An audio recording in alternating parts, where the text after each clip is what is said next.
Today's featured car of the day is a 1969 Dodge Dart GTS with the 340 and a 4-speed. And this one's a super rare bird.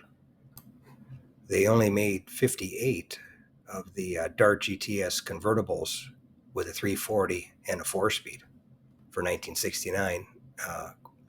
My understanding of the numbers. And this one was a beauty. Had a super nice restoration done to it, and looked real good in the white with the black stripe and the black bucket seat interior, and the dual red stripe tires sets it off very nicely. And with the sun setting, it makes it look even better. And somebody did a superb restoration on it. It looked like a brand new car. Unfortunately, as usual, the owner wasn't anywhere to be found, so I couldn't ask any questions about it. But the car basically spoke for itself. So all you need to do is look at it. The car is the star anyway, so that's what you're here for, to see, and that's why I'm recording them.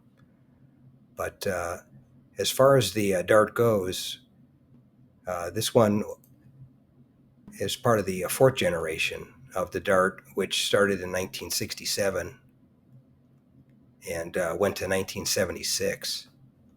And for 69, they had a few changes.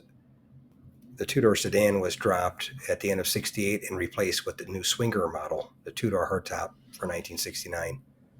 You could also get it in custom GT and GTS trim. And that was the first year for the Dart Swinger 340. And 69, they had the trim updates, included a grille revision and return to rectangular park and turn lights, and the round marker lights on the side from 1968 were replaced with rectangular reflectors, which everybody else had lights, but on the 69 Darts they used just the reflectors. But as I mentioned on the numbers for the GTS in 1969, they made a total of 6,285 hardtops and 417 convertibles. If you made it to the end of the video, thank you very much for watching. I appreciate it. If you can share this video and my channel, Motor City, with a friend, or share it on your group page if you have one, I would appreciate it. Otherwise, thanks for watching, and we'll catch you on the next one. By the way, here's a couple of videos. This will take you over to my page, and you can take a look at any of the videos that are there that look good to you. But thanks again for watching, and we'll see you on the next one.